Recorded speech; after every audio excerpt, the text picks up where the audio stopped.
Welcome to my channel. இன்றைக்கி உருளைக்கிழங்கு ஃப்ரையும் இஞ்சி கறியும் எப்படி செய்கிறதுன்னு பார்க்க போகிறோம். இது வரைக்கும் எங்கள் சேனல் சப்ஸ்கிரைப் பண்ணலைன்னா சப்ஸ்கிரைப் பண்ணிவிட்டு பக்கத்தில் இருக்க பெல் பட்டன் கிளிக் பண்ணி ஆள் கொடுத்துக்கோங்க. 2 உருளைக்கிழங்கு தோல் எடுத்து வச்சுக்கோங்க. இந்த மாதிரி நீள வாக்கில் 4 பீஸாக கட் பண்ணிக்கோங்க. டோட்டலாக ஒரு உருளைக்கிழங்கை 12 பீஸாக நீள வாக்கில் கட் பண்ணி எடுத்துக்கோங்க. அப்போ தான் இந்த மாதிரி ஷேப்பில் கிடைக்கும்.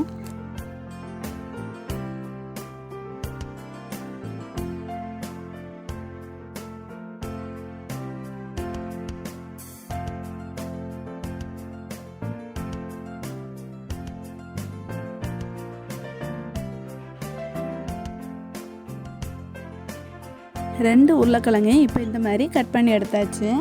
பெருஞ்சீரகம், பூண்டு எல்லாம் சேர்த்து இந்த மாதிரி சதைச்சு எடுத்து வச்சுருக்கு. இப்போ இதில் சேர்த்துக்கலாம்.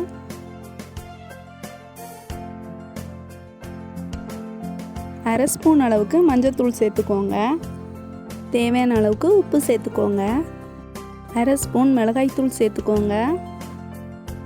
இதெல்லாம் மிக்ஸ் ஆகிற அளவுக்கு நல்லா கலந்து விட்டுக்கோங்க. மசாலா மிக்ஸ் பண்ண பிறகு இதை ஊற வைக்கக்கூடாது, உடனடியாகவே செய்யணும். இல்லைன்னா அதில் இருக்க நீர் சத்தெல்லாம் வெளியில் வந்துடும். இது இப்போது ரெடி ஆகிடுச்சு. கடாயை ஸ்டவ்வில் வச்சு ஸ்டவ் ஆன் பண்ணிக்கோங்க. மீனெல்லாம் ஃப்ரை பண்ணுவீங்கல்ல, அந்த அளவுக்கு எண்ணெய் ஊற்றினா போதும், அதிகமாக சேர்க்க வேண்டாம். உருளைக்கிழங்கை இந்த மாதிரி ஒவ்வொரு பீஸாக சேர்த்துக்கோங்க. இது வரைக்கும் எங்கள் சேனல் சப்ஸ்கிரைப் பண்ணலைன்னா ரெட் கலரில் இருக்க சப்ஸ்கிரைப் பட்டன் கிளிக் பண்ணி பக்கத்தில் இருக்க பெல் பட்டன் கிளிக் பண்ணி ஆள் கொடுத்துக்கோங்க. டேஸ்டியான உருளைக்கிழங்கு குழம்பு எப்படி செய்கிறதுன்னு எங்களோட சேனலில் இதுக்கு முன்னாடி போட்டிருக்கோம். நீங்கள் இது வரைக்கும் பார்க்கலன்னா எங்களோட சேனலில் ஐ பட்டன் அல்லனா எண்டு ஸ்க்ரீனில் கொடுக்குறோம், அதை பார்த்து தெரிஞ்சுக்கோங்க. இது இப்போது ஃப்ரை ஆகுறதுக்குள்ளாடி நம்ம இஞ்சி குழம்பு எப்படி செய்கிறதுன்னு பார்க்கலாம். தேவையான அளவுக்கு இஞ்சி எடுத்துக்கோங்க. இப்போ இதை மிக்ஸி ஜாரில் கட் பண்ணி சேர்த்துக்கலாம். 4 பல்லு பூண்டு சேர்த்துக்கோங்க. 1/4 டீஸ்பூன் ஜீரகம் சேர்த்துக்கோங்க. 1/2 கைப்பிடி துருவி வச்சுருக்க தேங்காய் சேர்த்துக்கோங்க.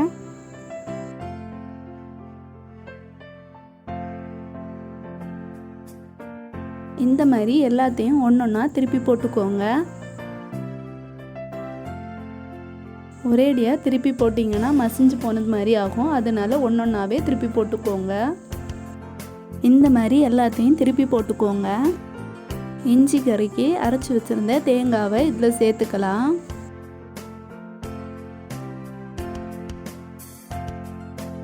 ஒரு நெல்லிக்காய் அளவுக்கு புளி போட்டு இதில் தண்ணி கரைச்சி வச்சுருக்கு. இந்த புளி தண்ணியை இப்போ இதில் சேர்த்துக்கலாம். நீங்கள் புளிப்புக்கு ஏற்ற மாதிரி புளி தண்ணி சேர்த்துக்கோங்க. இதில் மொத்தம் 2.5லேருந்து 3 கப் அளவுக்கு தண்ணி சேர்த்துக்கலாம். நீங்கள் குழம்புக்கு ஏற்ற மாதிரி தண்ணி சேர்த்துக்கோங்க. அரை ஸ்பூன் மஞ்சள்தூள், காரத்துக்கு ஏற்ற மாதிரி மிளகாய்த்தூள் சேர்த்துக்கோங்க. 3/4 ஸ்பூன் மல்லித்தூள் சேர்த்துக்கோங்க, அப்படின்னா தனியாத்தூள். தேவையான அளவுக்கு உப்பு சேர்த்துக்கோங்க. இதை இப்போது நல்லா கலந்து விட்டுக்கோங்க. உருளைக்கிழங்கு ஃப்ரை ஆகிடுச்சு. இப்போ உருளைக்கிழங்கை எடுத்துக்கலாம். எல்லா குழம்புக்குமே உருளைக்கிழங்கு ஃப்ரை நல்லா இருக்கும், குழந்தைங்களுக்கு செஞ்சு கொடுங்க. இஞ்சி குழம்பை இப்போ ஸ்டவ்வில் வச்சு ஸ்டவ் ஆன் பண்ணிக்கோங்க. இந்த இஞ்சி குழம்பு செய்கிறதுக்கு நிறைய டைம் வேண்டாம், 2 மினிட்ஸ் போதும். அதனால அவசரமாக செய்யணுன்னா இந்த மாதிரி குழம்பு ட்ரை பண்ணி பாருங்கள். 2 கொத்து கறிவேப்பிலை இப்போ இதில் சேர்த்துக்கோங்க. இதை இப்போது நல்லா கலந்து விட்டுக்கோங்க.